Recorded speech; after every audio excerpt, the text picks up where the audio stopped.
नमस्कार, मैं आपके साथ अंजना और आप देख रहे हैं यशभारत.com। आइए शुरुआत करते हैं इस वक्त की बड़ी खबर से। इजराइल से बदले की बात कर रहा था हिजबुल्लाह चीफ और ऊपर मंडराने लगे फाइटर जेट, जमकर बरसाए बम। इजराइल की ओर से लेबनान में सक्रिय हिजबुल्लाह पर पेजर और वॉकी टॉकी विस्फोट के जरिए हमले किए जाने के बाद तनाव बढ़ गया है। हालात ऐसे हैं कि गाजा में जंग के बीच अब लेबनान का मोर्चा भी इजराइल के लिए पूरी तरह खुल चुका है। अब तक लेबनान में सक्रिय हिजबुल्लाह की ओर से उस पर छिटपुट हमले ही हो रहे थे, लेकिन अब चीजें बदल गई हैं। हिजबुल्लाह ने इन हमलों का बदला लेने की बात कही है और वहीं इजराइल भी लगातार हमलावर है और सीधी जंग छिड़ गई है। इजराइल की सेना ने बताया है कि हिजबुल्लाह के 100 रॉकेट लॉन्चर्स को तबाह कर दिया गया है। इन लॉन्चर्स के जरिए करीब 1000 रॉकेट हिजबुल्लाह दाग सकता था।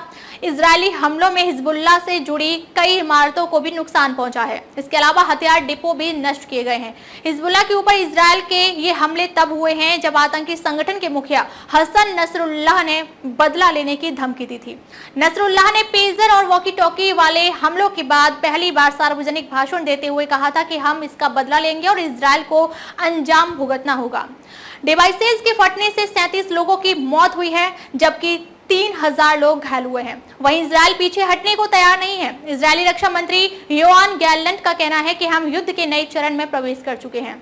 उन्होंने कहा कि अब तक हमारा फोकस गाजा पर ही था, लेकिन अब उत्तरी सीमा यानी लेबनान पर भी अटैक करेंगे। वहीं हिजबुल्लाह चीफ का कहना है कि हम वहां भी हमले करेंगे जहां इजराइल को अटैक की उम्मीद है। इसके अलावा उन जगहों को भी निशाना बनाएंगे जिनके बारे में उसे अंदाजा भी नहीं होगा। लेकिन मजेदार बात यह थी कि जिस समय हिजबुल्लाह का चीफ भाषण दे रहा था, उस दौरान भी इजरायली फाइटर जेट बैरूत के आसमान पर उड़ते देखे गए।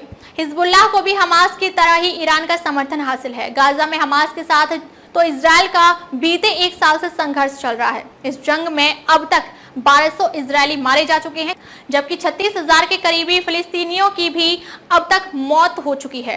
अब यह संघर्ष कई देशों तक फैलने की आशंका है। इसकी वजह यह है कि इजराइल ने इराक तक में घुसकर हमले किए और हमास के कमांडर तक को मार डाला। यही नहीं, हिजबुल्लाह के भी एक नेता को बैरूत में मार गिराया था। अब तक के लिए बस इतना ही, फिर मिलते हैं एक ऐसी ही बड़ी खबर के साथ। तब तक के लिए नमस्कार और देखते रहिए यशभारत.com।